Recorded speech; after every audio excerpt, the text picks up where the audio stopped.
Hi. So today we'll be solving this hard problem in leetcode. Minimum cost to make at least one valid path in a grid. So let's start reading the problem.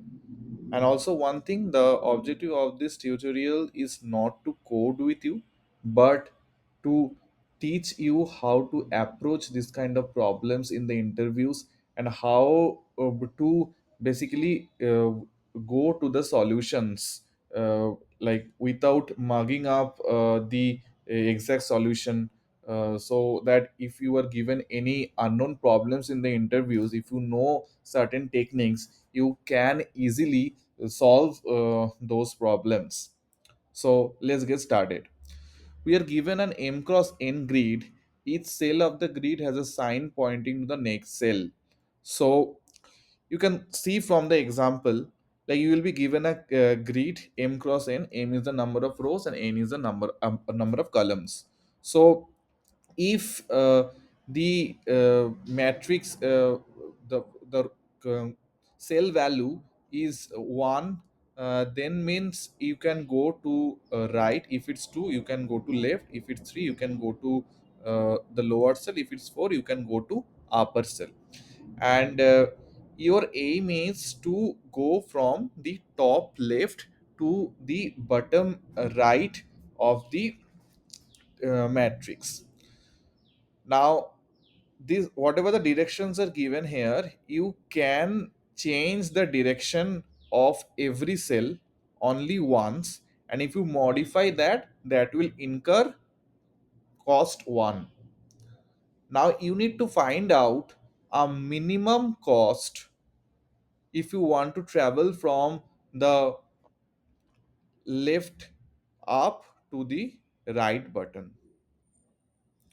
So this is our problem, and it's also written that it's the path need not to be the shortest path, but the path should incur minimum cost to make the grid at least one valid path.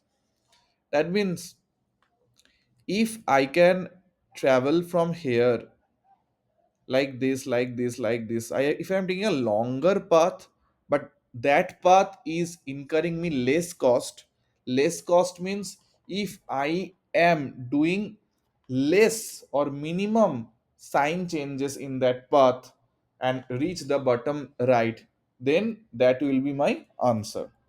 So now let's see how we can solve it. Now I will try to draw this for you. So let's take a smaller example. This second one.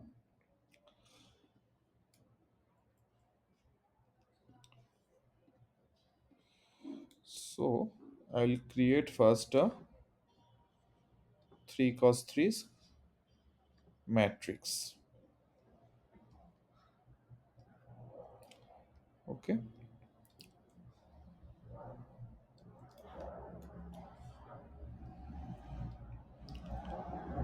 Now let me also copy the directions.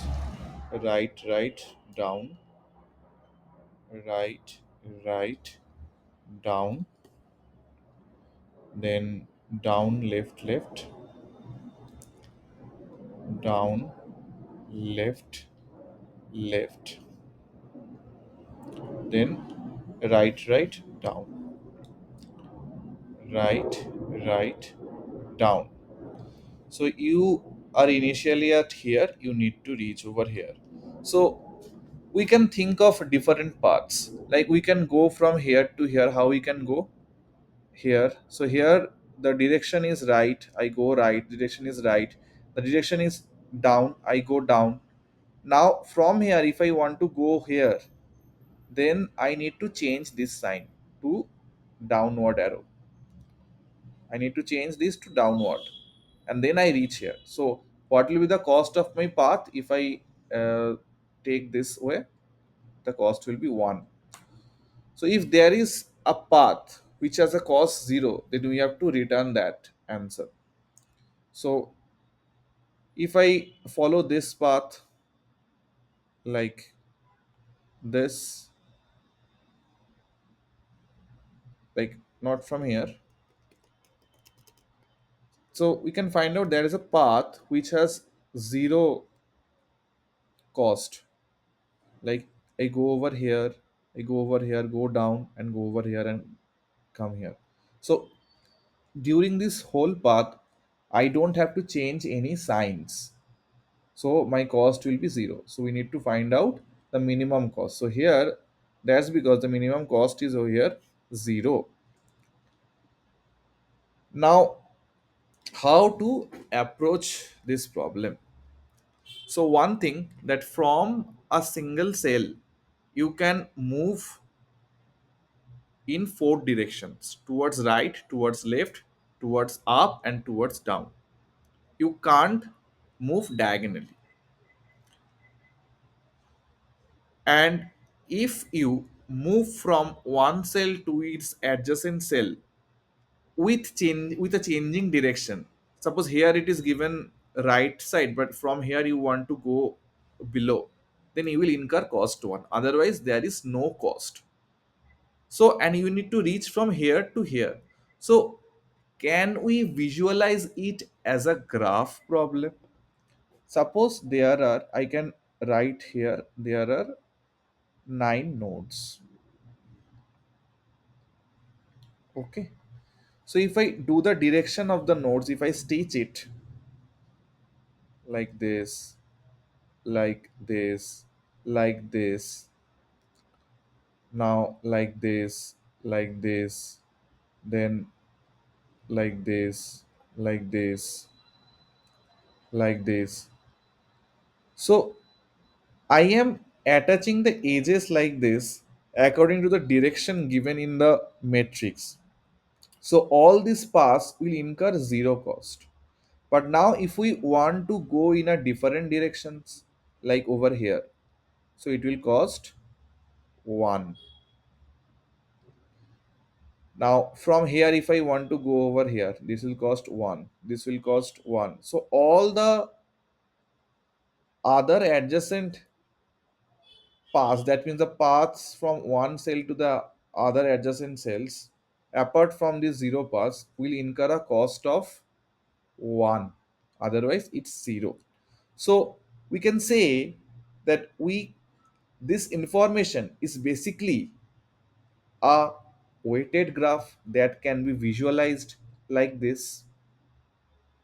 Now, how we can find out the minimum weight traversed or the minimum distance from this node to this node in a weighted graph? So this basically points to Dijkstra algorithm. So this is basically from a source to destination. If you need to find out the shortest route in a weighted graph, and is also a weighted graph without negative cycle. That means no weights. So we can use Dijkstra over here. So you need not to memorize this, but just need to take a note in mind that where we use Dijkstra. We use Dijkstra when we need to find a distance of the nodes from a single source, and the graph is a weighted graph without negative cycles, since there are no negative weights over here. Now also we need to know that in this graph it can be also, see that if I come from here to here, I can go again over here and then again come over here. So ultimately, if we want to do a Dijkstra over this graph, that means all these things are also, we can go from here to here by changing the direction by incurring 1. So we'll we'll get some infinite loops if we want to go over and over here again. So we need to prevent that, this infinite loop. How we can do that? So for that, apart from implementing the code digester algorithm, we need to also define a matrix where we will keep that what is the minimum cost that I have incurred traveling to a particular cell. Like, obviously this will be 0 because I am initially at this cell, and all these cells I will initialize as infinite. Now, whenever we will be doing the Dijkstra, so what's the Dijkstra algorithm? The Dijkstra algorithm is, when you start from a source, we'll look in the adjacent nodes and see that what is the cost to reach those adjacent cells. We will every time update the cost. So whenever we get a minimum, whenever we get a better cost, that means a better lesser cost, that time we will basically push this edge to a priority queue. So we'll create a priority queue. Queue will have the cost, the x coordinate and the y coordinate. So we will basically do a priority queue comparator by cost. So lesser the cost, it will be towards the top of the, or towards the front of the queue. Now if we do like this, then until and unless we are getting the x and y is equal to this right bottom cell of the matrix, this cost will give us the answer. So this is one Dijkstra technique we have to do. Another it is also we need to have a cost matrix in order to prevent the infinite loop. Like if we have already got a better path reaching a particular cell, then why would I need to push that edge to priority queue? We can discard it. For example, suppose I can reach one, I can reach this cell without incurring any cost, zero cost. Now, if I want to go from here to here, I need to change the sign, so I will incur cost 1. So, this edge, do we really need to push it to the priority queue? No, because we have already found a better path. So, that's the reason we need to maintain this weight matrix or the cost matrix.